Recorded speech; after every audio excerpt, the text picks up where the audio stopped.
Smell Talks, un podcast by Né. Les rencontres de la culture olfactive. Parfumeurs, auteurs, scientifiques, Né vous propose des conférences d'experts à travers le monde. En septembre 2022, à Paris, la 12e édition des Rives de la Beauté a réuni les acteurs de la filière cosmétique et parfum autour d'expositions, d'installations, de conférences et d'un concept store éphémère permettant de découvrir des marques de parfumerie rares. Aujourd'hui, nous sommes à l'Atelier des Rives, installé au cœur de la Galerie Joseph, dans le quartier du Marais, pour une discussion autour du Speed Smelling 2022. Chaque année, la maison de composition IFF donne carte blanche à ses parfumeurs autour d'un thème imposé. Un support propice à la liberté de création et à l'éloge des molécules dites captives, mises au point par l'entreprise et exclusivement réservées à ses parfumeurs. Animée par Guillaume Tesson, cette conférence nous plonge dans les coulisses du projet en compagnie de Colline Brasset, Scent Design Manager chez IFF, et Julien Rasquinet, l'un des 13 parfumeurs ayant participé à cette édition. Bonjour et bienvenue à toutes et à tous donc pour cette conférence. Déjà, je vais présenter nos invités. Donc, Colline Brasset, qui est Scent Design Manager. Tout à fait. Donc, chez IFF, c'est évaluatrice. Hein. Oui. Voilà, on va expliquer évidemment ce qu'est le métier d'évaluatrice et comment vos deux métiers, parfumeur et évaluatrice, eh bien, se complètent. Vous avez fait l'école supérieure du parfum. Oui. Vous êtes chez IFF depuis 4 ans. Bientôt 4 ans. Oui. Bientôt 4 ans.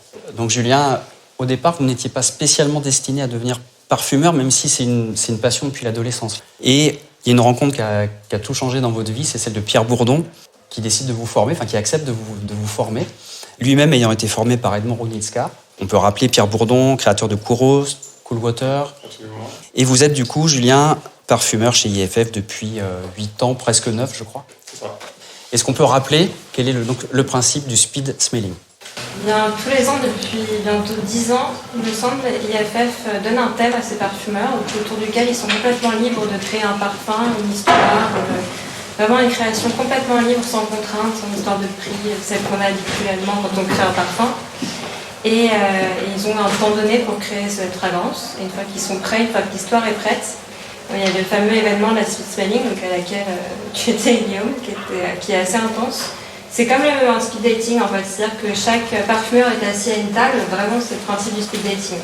Et les journalistes arrivent et s'assoient tous en face d'un parfumeur, et les parfumeurs ont 5 minutes pour raconter l'histoire de leur parfum, le faire sentir, raconter l'intention qu'ils ont voulu donner dans leur parfum, et convaincre finalement le journaliste en 5 minutes, et toutes les 5 minutes, il y a une petite cloche qui est sonnée, et les journalistes doivent changer de parfumeur. Finalement, c'est vraiment un exercice créatif autour d'un thème donné. Et le speed smelling existe depuis combien d'années ? Il me semble que la première année, Carla me corrigera si j'ai tort, mais c'était en 2009, donc plus de 10 ans. D'accord. Donc cette année, le thème sur lequel les 13 parfumeurs ont planché, c'est un Américain à Paris. C'est évidemment un clin d'œil aux racines d'IFF. Colline, je voulais vous demander en quoi les racines américaines de la maison la rendent différente des autres ? Pour moi, c'est surtout une question d'innovation. C'est-à-dire que IFF en lui-même, le nom IFF existe depuis 1958 à New York. Donc c'est la rencontre de deux entreprises, American Noble et Pollack et Schwartz, qui a créé cette maison de création. Et même si à l'époque déjà il y avait des grands parfumeurs, Ernest Chifftan, Joséphine Catapano, son élève, des grands noms de la parfumerie, au même moment il y avait déjà le développement de molécules synthétiques qui ont élargi la palette des parfumeurs. Par exemple, la Galax Solide, il me semble, a été un muscle polycyclique, un muscle qui rend les parfums tout enveloppants, a été créé en 1965, donc quasiment au même moment. Donc l'innovation était déjà au cœur de la création chez IFF. Et ça permet de donner des grands parfums, une collaboration avec Estée Lauder à l'époque, des Youth Dew, des Aramis, des parfums qui ont finalement commencé à faire l'histoire, et aujourd'hui cette innovation se perpétue parce qu'on crée encore des grandes molécules, et cette empreinte d'innovation, aujourd'hui il y a plein d'autres innovations, l'intelligence artificielle, etc., qui rentrent dans la création, mais pour moi cette racine américaine, c'est surtout oser et innover, qui aujourd'hui est encore dans l'ADN d'IFF. Est-ce qu'on peut évoquer avant que Julien évidemment n'explique lui comment il a été inspiré, est-ce qu'on peut parler de quelques-unes des créations qu'on peut sentir? On peut en parler pendant des heures. Moi, j'en ai entendu parler pendant des heures.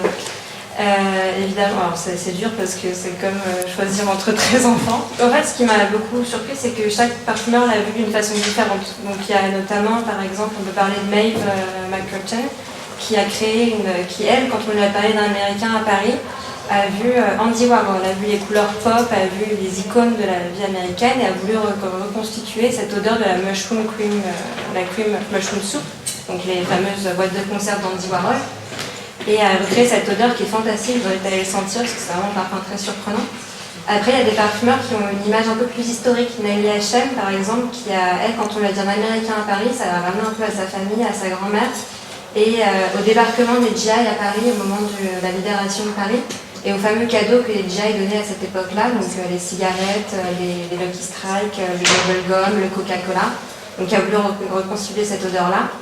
Et après, il y a des parfumeurs un peu plus, qui ont voulu plus aller dans l'histoire d'IFF et des molécules, avec par exemple Domitille, Michel Mertier, qui a créé toute sa création autour de molécules captives IFF, donc des anciennes comme le verre d'Ima, un verre très croquant qui donne beaucoup de vie au parfum, aux molécules beaucoup plus récentes, et qui a créé toute sa fragrance autour du potager avec ces molécules-là. Donc ils ont vraiment chacun une interprétation très différente en fonction d'image ou de texture ou de son, d'odeur. Et c'est ça que j'ai trouvé captivant dans toutes ces créations. Julien, j'ai quand même envie qu'on puisse vous resituer. J'aimerais que vous nous racontiez un peu vos créations emblématiques et puis votre arrivée à IFF et voilà. Donc moi j'ai été formé chez Fragrance Ressources à l'époque où ça existait encore par Pierre Bourdon. Donc j'ai eu la chance de rencontrer Pierre parce que je me destinais pas, comme vous l'avez dit, au métier de parfumeur. En fait, j'avais une idée très abstraite de l'idée, enfin du travail. Je pensais pas que, je me projetais pas, je n'imaginais pas que j'allais travailler un jour. Donc je me suis contenté de faire mon école de commerce. Et c'est uniquement le jour où il a fallu penser à ce que je voulais réellement faire que pour moi ça a fini par être une évidence. C'était le parfum, parce que c'est ce qui m'avait probablement le plus marqué de tous les arts et depuis mon adolescence. Et donc j'ai rencontré Pierre Bourdon un petit peu par hasard, et donc je lui ai fait part de ma passion, mais j'étais trop timide, donc j'ai jamais osé lui demander de me former, et je pensais surtout ne pas avoir les compétences pour ça. J'étais persuadé qu'il fallait avoir fait de la chimie et l'ISIPCA, et en fait c'est venu de lui. Donc un jour il m'a dit écoute Julien, j'aimerais bien que tu sois mon dernier élève parce que je prends ma retraite dans 3 ans. Donc ça a commencé par cette rencontre-là. Donc j'étais son dernier élève avec Julie Massé, on a été formés ensemble. Après j'ai été indépendant pendant 4 ans, donc après le départ de Pierre. Donc j'ai travaillé donc ma société qui s'appelait Note de Cœur, et j'étais parfumeur de Creed en même temps. Donc j'allais travailler 1 ou 2 jours par semaine chez Creed près de Fontainebleau. Et après ça, en fait j'ai rencontré le distributeur de Creed qui s'appelle Julien Sprecher au Moyen-Orient. Et donc je suis allé le rencontrer à Dubaï et j'ai découvert ce marché. Et je me suis rendu compte qu'il y avait quelque chose d'assez évident dans mon style qui correspondait à ce marché-là. Et donc je me suis de plus en plus intéressé à la parfumerie arabe, donc je suis vraiment tombé amoureux. Et il se trouve que à ce moment-là, IFF voulait créer un labo au Moyen-Orient et y installer un parfumeur. Et donc tout s'est combiné parfaitement pour que cette aventure démarre. Donc j'y ai passé 4 ans. Et maintenant, je suis revenu au bureau de Paris, de Neuilly, depuis 4 ans. Et les créations emblématiques, voilà, oui. Donc avant IFF, donc chez Creed, j'ai fait notamment Royal Oud. J'ai fait toute la collection Aqua Original, le parfum pour enfants, Fleur de Gardenia, voilà. Donc j'en ai fait pas mal pour Creed. Après, j'ai eu la chance de travailler avec Frédéric Malle, donc ça c'est une des plus belles rencontres aussi. Pendant laquelle on a pu créer The Moon. Sinon, voilà, j'ai travaillé beaucoup pour Van Cleef. J'ai fait 3 parfums avec eux. Voilà. Et Naomi Goodsir aussi. Alors, pour Naomi Goodsir, en fait, ça a été vraiment mes premiers projets quand j'étais indépendant. Donc avec Naomi Goodsir, j'ai fait Bois d'Assaise. C'est vraiment un des tout premiers parfums que j'ai signés. Après, on a fait ensemble, quasiment dans la foulée, Cuir Velours.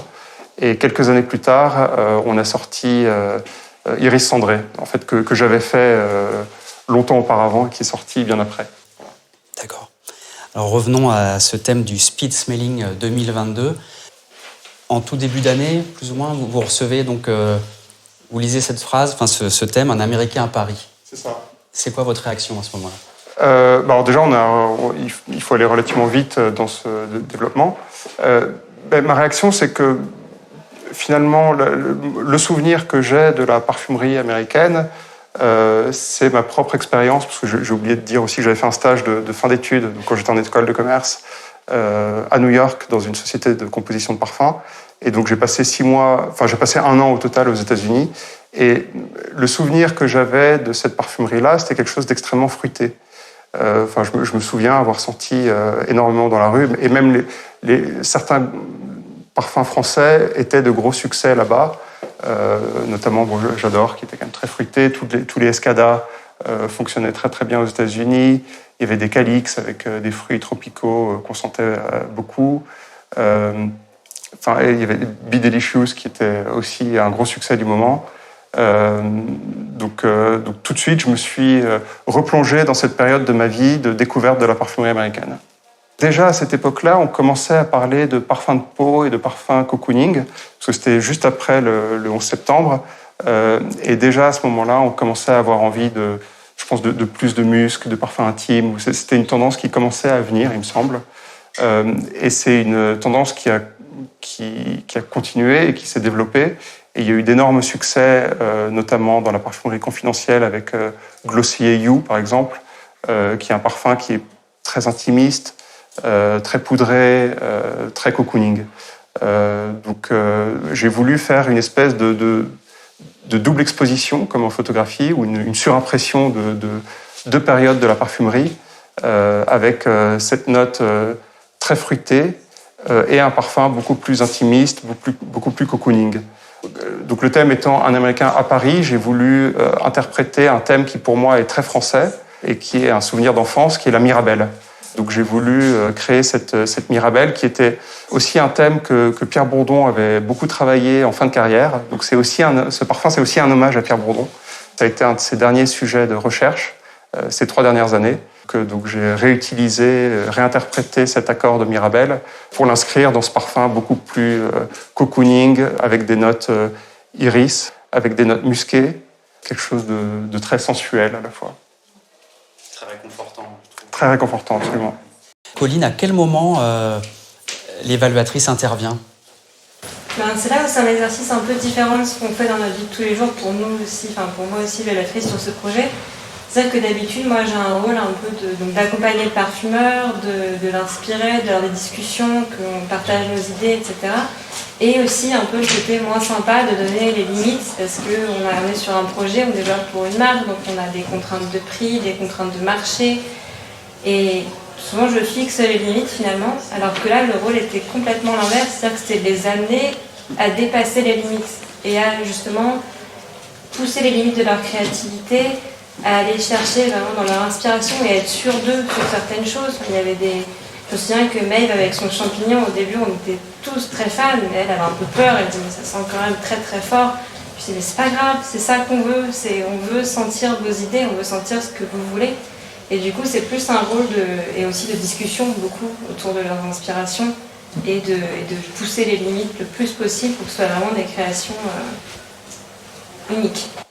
Donc pendant cette durée qui est imposée, comment ça se passe ? Il y a des réunions qui sont programmées ou alors vous rentrez dans les bureaux Alors l'évaluation, c'est un peu ça, on toque au bureau très souvent. On passe notre journée à aller toquer chez les parfumeurs. Ils adorent ça. C'est vrai. Quand c'est toi, oui. Et du coup, là, pour le Speed Smelling, c'était assez différent parce que chaque parfumeur a voulu créer à sa manière. Il y a des parfumeurs qui ont été beaucoup dans l'échange, avec lesquels j'ai beaucoup échangé. Les thèmes, les idées ont parfois changé, bifurqué, pris des tangentes. Et il y a d'autres parfumeurs, je parlais de Jean-Christophe Hérault, par exemple, qui a créé un parfum très intéressant, qui n'a rien voulu me dire pendant des semaines. C'est vrai que j'allais toquer, il me disait « je le fais ». Je disais « oui, mais on sent quand ?» Il dit « je le suis dessus, je suis à fond dessus, j'ai plein d'essais, mais je le fais tout seul ». Il était sûr de son idée et à la fin, il m'a fait sentir peut-être 2 semaines avant. Et effectivement, c'est très bon, j'ai fait confiance, mais c'est un pari à prendre aussi, parce qu'il a une parfumerie très créative.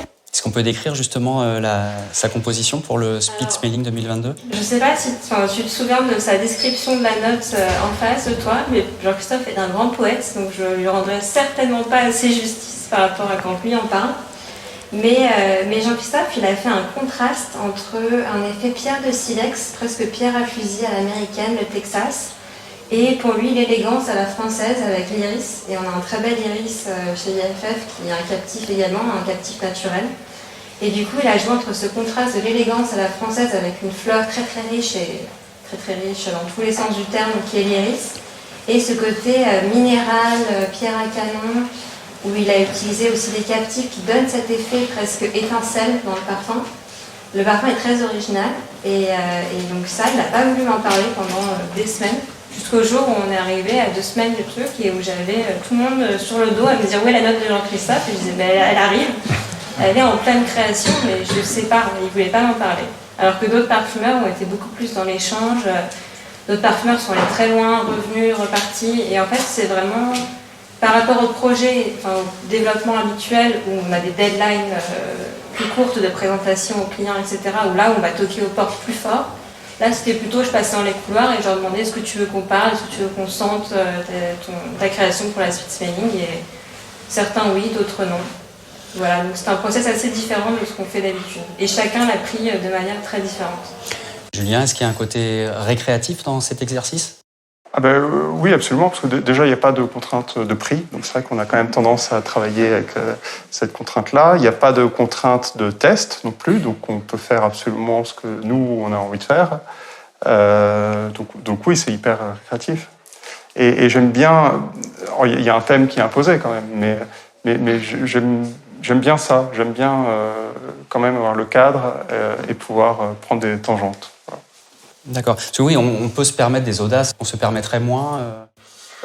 Oui, je pense. Oui, là, je pense que c'est l'occasion d'interpréter un thème sans forcément essayer de l'inscrire dans un marché pour une marque. Enfin voilà, on va plus chercher ce qu'on a dans nos tripes et essayer de l'exprimer de manière plus directe. Donc l'un des principes du speed smelling, c'est de mettre en valeur des molécules maison. On appelle ça des captifs. Est-ce que, Julien, vous pouvez nous décrire celles que vous avez utilisées et pourquoi vous les avez mises en scène ? Oui, alors moi j'ai utilisé 2 molécules captives qui sont issues de la recherche d'IFF. Donc ce sont 2 muscs en fait. Donc, est-ce que c'est ça qu'on est en train de passer ? Ah ok, pardon. Donc le premier musc qui s'appelle la symphonide, qui pour moi prolongeait les notes très poudrées, presque irisées de la note. Et le deuxième musc qui s'appelle l'ambertonique, qui a une dimension donc qui est aussi très musquée, mais qui a une dimension un peu plus boisée, qui apporte quelque chose de très rémanent et réconfortant. Colline, est-ce qu'il y a une obligation d'utiliser un certain nombre de molécules maison dans le speed smelling ? Non, vraiment c'est une création très libre et complètement libre. Après, il y a effectivement là, on avait aussi une question d'héritage dans ce speed smelling, qui était un Américain à Paris. Et il faut savoir que le centre de recherche et développement de molécules est dans le New Jersey. Donc il a ouvert, il me semble, dans les années 1965 ou 8, je ne sais plus. Et ces molécules continuent de développer tous les ans. Enfin, tous les ans, il y a 1 ou 2 nouvelles molécules captives synthétiques qui est créées. Elles sont créées en collaboration entre les parfumeurs et la R&D. Donc c'est vraiment pour répondre aux besoins des parfumeurs. C'est-à-dire que les parfumeurs sont interrogés de quoi avez-vous besoin. Bon, il faut beaucoup de temps pour développer, donc parfois de quoi ils ont besoin, ils vont 10 ans plus tard. Mais c'est quand même en collaboration avec eux. Et du coup, c'est l'occasion, ce moment-là, parce que c'est des molécules qui changent, qui sont uniques. Et c'est l'occasion de les utiliser, c'est l'occasion de les mettre en valeur et Donc les parfumeurs ont utilisé les récentes, mais certains ont même redécouvert des captifs. Par exemple, Domitil a utilisé le musc Z14, donc, qui a une quarantaine d'années, qui est un captif IFF, enfin qui n'est plus captif aujourd'hui, mais qui a été créé comme captif IFF, qui est un musc tonquin un peu plus animal, poudré aussi, mais un peu plus animal. Et elle l'a redécouvert pour cette speed smelling à laquelle elle a décidé de jouer avec une formule qui utilisait aussi des muscles, des captifs plus récents. Donc c'est vraiment, ils étaient libres de les utiliser, mais c'est une occasion de les mettre en valeur Ça a un rapport avec l'héritage d'IFF et ça a aussi un rapport avec le futur finalement, parce qu'un Américain à Paris, c'est ce qui se passe aussi dans le présent. Et du coup, il faut utiliser ces molécules. C'est des molécules américaines à Paris et elles sont encore développées et c'est une occasion, surtout pour moi, de les mettre en avant, plus qu'une obligation. Mais effectivement, la plupart les ont utilisées parce qu'elles apportent aussi des caractères uniques au parfum qu'ils ne pourraient pas faire dans une autre maison de composition ou ailleurs. C'est un tel apport à notre catalogue que oui, on n'a pas besoin d'obligations particulières pour les utiliser. C'est une chance incroyable de les avoir et ça permet de faire des parfums qui sont réellement différenciants. Colline, vous parliez d'héritage. Est-ce qu'on peut énumérer quelques-unes des grandes découvertes d'IFF en la matière? Je parle toujours de ces molécules maison. Alors, ce que je trouve intéressant dans ces innovations d'utilisation de matières premières, c'est qu'on a aussi bien les captifs, ce dont je parle beaucoup depuis le début, donc les molécules synthétiques qui peuvent être les plus récentes. On parlait du Sapiano, par exemple, il y a quelques années, qui est ce cuir qu'a utilisé Juliette, par exemple, ou les plus anciennes comme la galaxolide. Donc il y a toutes ces molécules synthétiques-là. Mais en captif, on a aussi des molécules naturelles, donc développées par les laboratoires Monique Rémy, qui sont également un énorme apport pour la palette des parfumeurs IFF et une grande richesse. Et LMR développe aussi des molécules synthétiques naturelles captives, comme par exemple des molécules upcyclées, donc c'est-à-dire qu'on réutilise finalement ce qu'on peut appeler des déchets qui auraient été jetés avant pour créer des nouvelles odeurs. Par exemple, quand on extrait la rose, et bien, à la première extraction, on obtient ce qu'on appelle des pétales expirés, donc qui ont déjà été extraits, et de l'eau finalement de rose.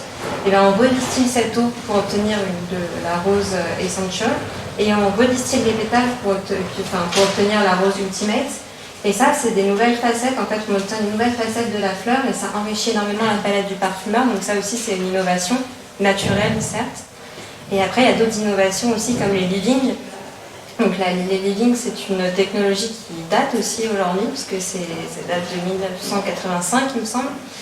Et c'est en fait une technologie de headspace. Donc on capture vraiment l'environnement de la fleur, notamment. Et avec ça, on reconstitue, on obtient des molécules qui sont dans la fleur et après on reconstitue ça dans un living. Et il y a une parfumeur qui l'a très bien utilisé dans le speed smelling, c'est Céline Barrel, qui en a utilisé un dont l'histoire est toujours très intéressante, qu'on appelle le Living Space Rose. Et ce living, l'histoire, c'est que le chercheur qui a inventé cette technologie, un chercheur IFF, était persuadé que les fleurs avaient une odeur différente quand elles s'étaient distillées et quand elles étaient dans l'air. Et il avait aussi une théorie, il se posait la question de comment ce serait hors atmosphère terrestre. Donc il a confié à la NASA, aux astronautes de la mission Discovery en 1988, une rose miniature. Il leur a confié tout le matériel pour faire un headspace, un living, et ils sont partis en orbite avec cette rose. Ils ont fait les headspace en orbite. Et en rentrant, donc Abraham, le chercheur, est venu chercher tout de suite ce concentré de la rose pour l'étudier. Et il s'est rendu compte qu'en fait, la rose en orbite avait les mêmes molécules que la rose sur Terre, mais pas dans la même concentration, c'est-à-dire qu'elle ne sentait pas pareil dans l'espace. Et grâce à ça, on a obtenu ce fameux Living Space Rose qu'elle a utilisé dans sa création pour faire justement cette odeur entre la NASA, les États-Unis. Il y a aussi un Living Sneakers, donc vraiment les baskets américaines, on a extrait aussi l'odeur des baskets américaines. Et elle a utilisé tout ça pour faire l'odeur un peu de l'Amérique, du côté innovant, l'espace, etc. Donc il y a plein de technologies finalement chez IFF entre les captifs naturels et les living qui permettent d'avoir une palette unique pour le parfumeur et de développer des parfums avec des signatures uniques qu'on ne peut pas avoir ailleurs. Vous disiez tout à l'heure, Colline, j'ai relevé, on demande directement aux parfumeurs, il y a une vraie collaboration, on leur demande quelles molécules ils peuvent avoir besoin. On a envie de savoir en ce moment qu'est-ce qui remonte justement. Alors, vous aurez les résultats de notre recherche dans quelques années. Je ne sais pas si on peut en dire beaucoup plus et je ne suis pas non plus le parfumeur le plus impliqué dans les développements on a une équipe de parfumeurs dédiée à ces développements-là. Donc je sais ce qui va arriver dans le pipe dans peu de temps, mais je ne sais pas forcément tout. Colline, sans tout dévoiler, est-ce qu'il y a des axes quand même de recherche ou d'innovation qui... Je pense qu'aujourd'hui, l'une des contraintes, c'est plutôt la réglementation et c'est comment remplacer certaines molécules qui finalement ont plus de problèmes à être autorisés d'un point de vue réglementation, parce que c'est ça les enjeux actuels. Oui, puis il y a une grosse recherche en biochimie. Et ce qui est génial, c'est que même autant sur le naturel que sur la synthèse, on a des produits exceptionnels qui vont arriver. Je pense à un naturel en particulier, mais je ne peux pas en dire beaucoup plus, qui m'excite énormément. Voilà. On a hâte de savoir en tout cas. Pour en revenir au speed smelling, on a compris, c'est enthousiasmant, c'est plutôt excitant. Il y a quand même des contraintes. Est-ce qu'il y a des moments où la deadline vous embête ? Oui, c'est vrai que c'est un temps de développement qui est relativement court, parce que ça se passe sur quelques semaines, quelques mois, alors que pour développer un parfum, on met souvent plus d'une année. Oui, en termes de deadline, c'est relativement court. Après, des contraintes, non. Enfin, nous, c'est extrêmement récréatif, donc c'est toujours un plaisir. Donc, c'est pas pour autant qu'on se donne pas de mal, mais là où on prend du plaisir, on y voit peu de contraintes. Peut-être juste que ça fait... finalement, c'est quelque chose de beaucoup plus intime comme création que le reste. On y met un peu plus de nous. Donc peut-être qu'il y a quelque chose de l'ordre de la pudeur qui joue là. Voilà. Et Colline, pour vous, ce qui pourrait être contraignant dans l'exercice Alors, c'est un peu du même ressort. C'est-à-dire que, comme je le disais tout à l'heure, c'est vraiment des discussions. Parce que quand on travaille sur un projet habituellement, parfois on doit recadrer un peu ou dire ça c'est super, mais t'es peut-être un peu trop créatif pour la cible, etc. Là, finalement, je me suis un peu retrouvée par rapport à quand je suis arrivée chez IFF et que je me suis retrouvée devant Dominique Ropion et qu'on m'a dit évalue ce qu'il vient de faire et que j'avais 20 et quelques années et je savais pas en fait. Je trouvais tout magnifique, tout super et je devais lui dire il faut plus ça, moins ça, peut-être mettre plus de ça, moins ça. Après Dominique, on lui parle, il a déjà fait sa formule, donc déjà c'est une manière de créer.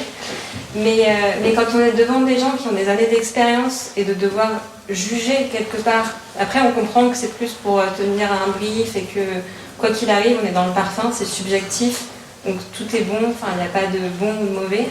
Mais du coup là, dans l'exercice du speed smelling, j'avais pas de contraintes, donc j'avais rien à leur dire parfois de plus que ouais c'est super bon et vas-y. Et parfois dans le premier essai, je me disais ouais c'est super bon, ça sent bon, ton histoire tient la route. Les seules choses que je pouvais dire, c'est mais attends, ton histoire elle est super, tu veux pas aller encore plus loin dedans. Enfin, tu veux pas carrément que ça sente, quoi. Parce que tu dis qu'on sente le.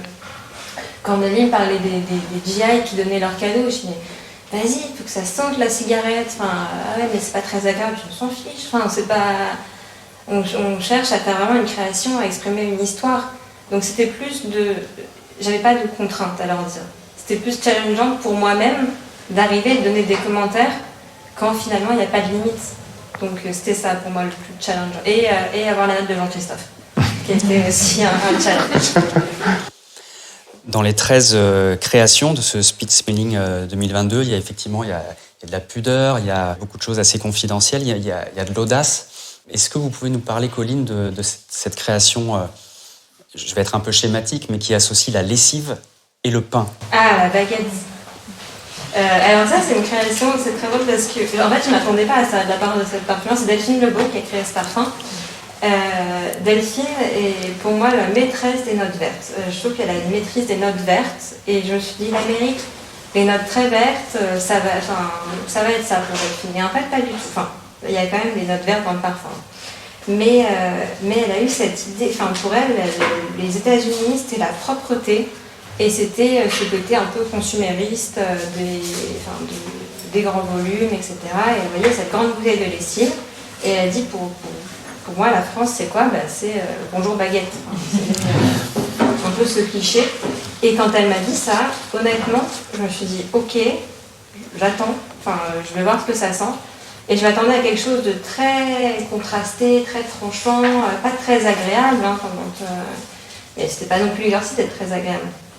Et en fait, en sentant cette note, c'est un côté très réconfortant et régressif, parce qu'on a en même temps ce côté croquant de la baguette, on sent vraiment le pain, et en même temps cette note lessive qui finalement est un peu cajolante, vous allez la sentir, mais qui a ce côté doudou. Et vous voyez, on a vraiment ce côté croquant de la baguette, le pain chaud qui sort du four, et en même temps ce côté lessif, et même Parce qu'aujourd'hui, on voit plein de bougies, linge propre, etc.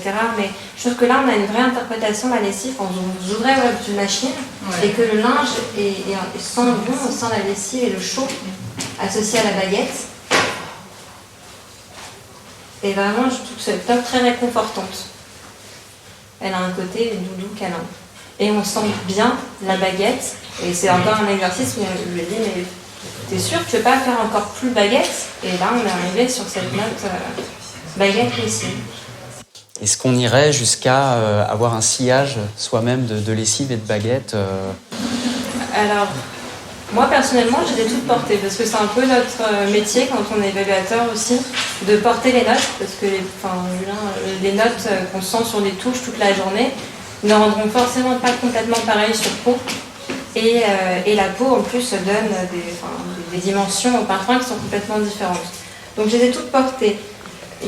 J'ai eu des commentaires sur quasiment toutes, dans la rue, dans mon entourage, etc. Parce que ça sent très fort. On utilise des captifs et les captifs donnent aussi beaucoup de puissance au parfum. Donc on les sent. Et je pense que toutes sont portables, pas dans les mêmes contextes. C'est-à-dire que par exemple la note de Julien, qui a ce côté réconfortant et très portable, je la porte aujourd'hui. Elle est facile à porter, une jolie mirabelle, on sent c'est doudou, c'est câlin, c'est américain. La note de Maeve, qui est l'expression de ce champignon, c'est plus compliqué à porter tel quel, mais je vous invite à suivre les lancements prochains de Maeve parce que ce thème champignon, qui au début lui faisait un peu peur mais qu'elle aimait bien, aujourd'hui elle adore le travailler. Pas aussi de la même manière que dans le speed smelling, mais c'est des thèmes aussi ça permet cette speed smelling d'apporter de montrer aux parfumeurs de créer des nouvelles choses qui pourront ensuite avoir des nouvelles signatures qu'ils pourront utiliser toute leur vie.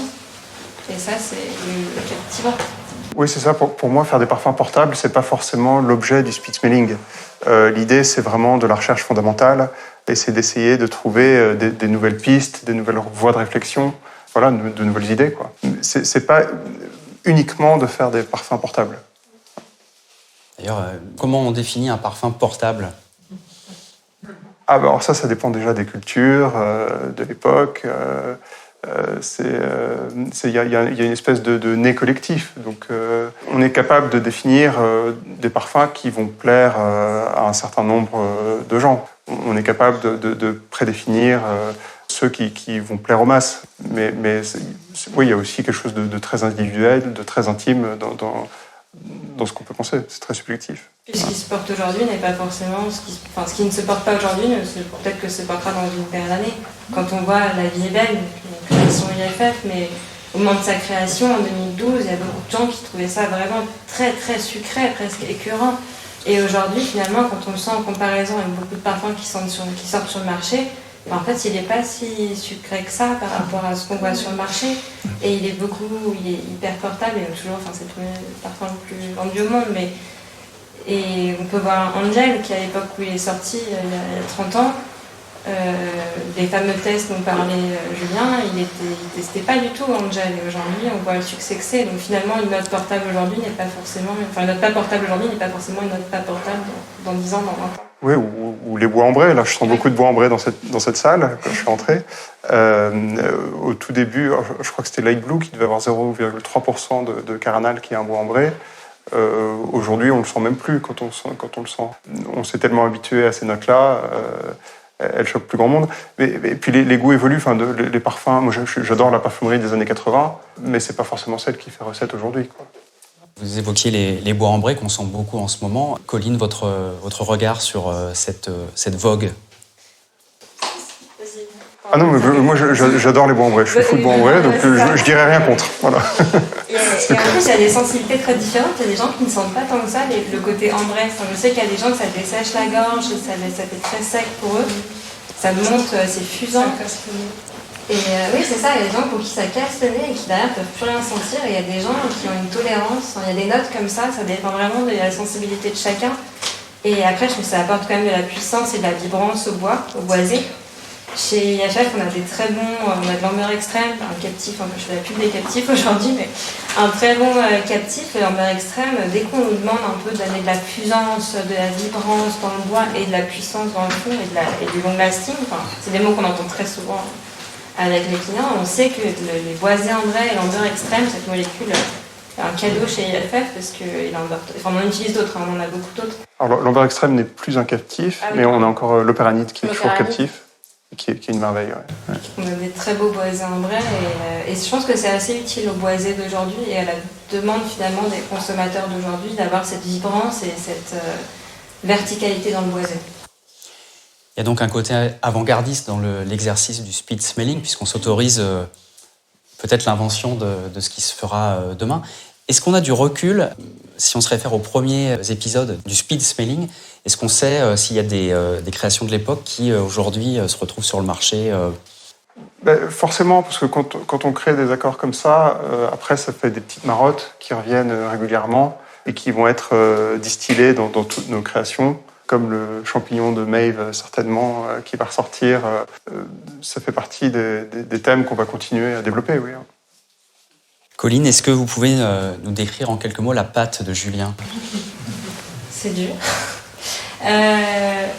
Julien, pour moi, il a une parfumerie, mais par son histoire et par tout ce qu'il a fait, qui est très puissante.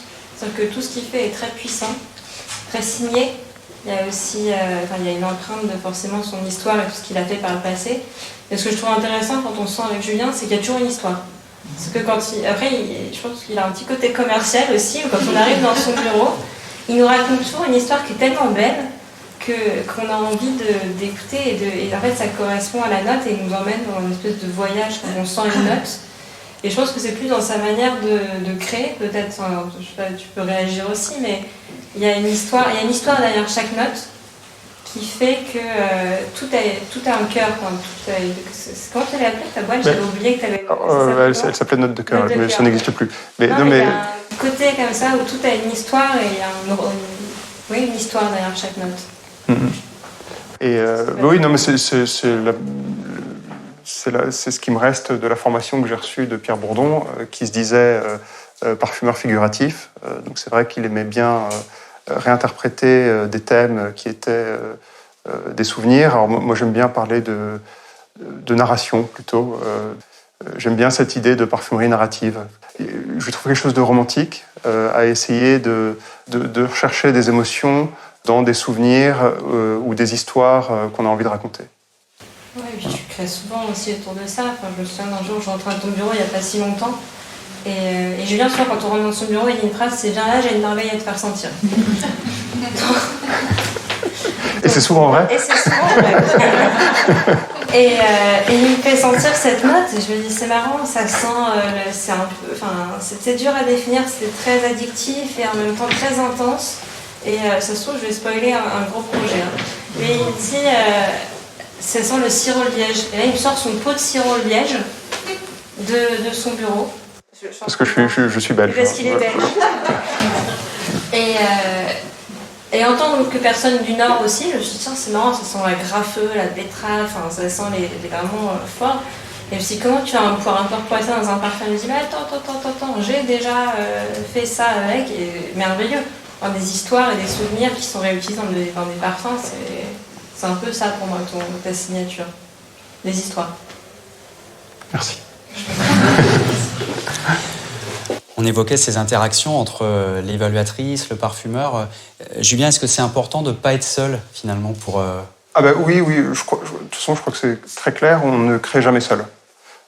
Donc on crée déjà avec tout ce que nos prédécesseurs ont fait. Et la création, c'est toujours une discussion. Alors elle peut se faire avec le client, elle peut se faire avec l'évaluatrice, elle peut se faire avec un commercial, mais on n'est jamais vraiment seul dans une création. Ce serait très prétentieux de dire ça. Et donc le rôle que Colline a, donc elle parlait de juger des parfums, moi c'est pas comme ça que je perçois la manière dont elle agit, parce que je trouve qu'elle est toujours ouverte à la discussion. Donc oui, on crée, c'est une espèce de match de ping-pong où on se renvoie la balle, on discute, on réfléchit ensemble à l'idée et puis au dosage, aux orientations. Donc oui, c'est vraiment une discussion. Oui, puis même parfois, ça implique plusieurs parfumeurs. IFF a un peu initié dans les années 2000 le travail de parfumeurs en équipe. Il y a beaucoup de créations qui se font en équipe. Et moi, personnellement, j'ai le souvenir de l'un de mes premiers gros projets chez IFF, c'était pour le groupe Avon. donc plus l'Amérique latine. On avait un projet Faraway à faire, en gros, qui est aujourd'hui sorti, qui s'appelle Faraway Splendor. Et j'ai travaillé sur ce projet avec 3 parfumeurs, donc avec Julien, Nicolas Beaulieu et Nelly Hachem. Et c'était la première fois que je travaillais avec 3 parfumeurs en même temps.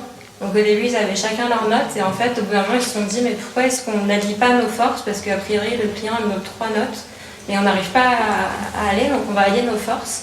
Et au final, ils ont travaillé sur une piste. Et c'était un développement super, au-delà de la note qui aujourd'hui sent très très bon. Tous les matins, je me souviens qu'on se retrouvait dans une salle, on faisait petit-déj, où on sentait tout ce qui avait été fait la veille par tout le monde, et un peu à l'aveugle, même sans trop regarder quel nom était sur quel flacon. Et tous les matins, les parfumeurs entre eux choisissaient ce qui leur paraissait plus pertinent. Ça pouvait être la leur, celle de l'autre. Enfin, il n'y avait pas d'égo. De moi, je veux que ma note y aille, etc. C'était vraiment une collaboration. Et au final, on a terminé beaucoup plus vite et on a accroché le client avec cette note beaucoup plus rapidement. Et chacun a sa patte dans la création et ça permet aussi d'ouvrir quand on est bloqué, n'importe qui dans la vie, parfois avoir la perspective et le point de vue d'un autre permet d'ouvrir la création et de faire un super parfum final.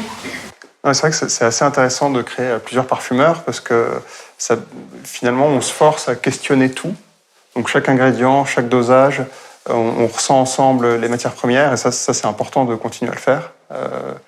On l'oublie parfois, mais toute sa carrière, il faut continuer à ressentir les matières premières. Le fait de le faire ensemble et d'avoir sur chaque ligne, chaque ingrédient, chaque dosage, cette discussion avec une formule ouverte où on regarde ensemble la formule. Quand on arrive à travailler de cette manière-là avec un autre parfumeur, c'est génial. Vraiment pas d'égo du tout?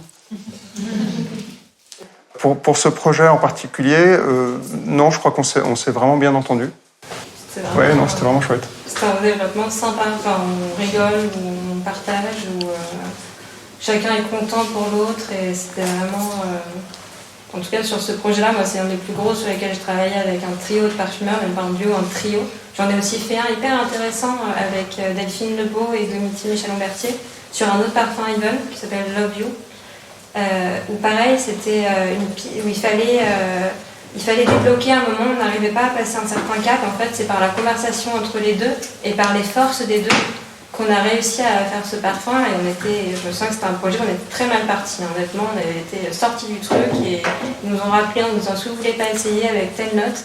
Et grâce à la collaboration entre Domiti et Delphine, on a réussi à passer ce bloc qu'on n'arrivait pas à passer. Et pareil, c'était plus l'une apprenait de l'autre et je pense que chacun apprend aussi de l'autre et c'est ça qui est très intéressant dans ces collaborations. Donc les 13 parfums de ce Speed Smelling 2022 sont disponibles dans un coffret. Ça touche le public et est-ce qu'on n'a pas envie, Julien, quand même que ça vienne toucher un public encore plus large? C'est-à-dire que la création ou les créations se retrouvent diffusées plus largement. Alors déjà, je suis ravi que ce soit diffusé ici et que vous ayez la chance de pouvoir les sentir ici, parce que ça n'a pas été le cas toutes les années. Est-ce qu'on veut que ça touche un public plus large? Oui, évidemment, on a envie que nos créations touchent toujours le public le plus large possible. Alors, est-ce que ce sera par ce coffret ou par la réinterprétation de nos idées plus tard? Ça, je ne sais pas, mais... En tout cas, ce coffret, il est disponible ici aux Rives de la Beauté, donc sur le stand de Nez notamment. Je crois qu'on peut remercier chaleureusement Colline et Julien.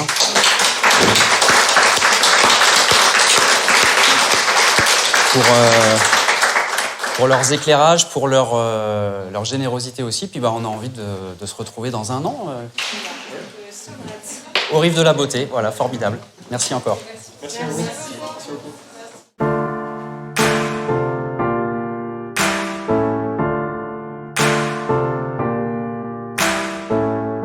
Retrouvez cette émission sur podcast.bynay.com et sur les plateformes habituelles.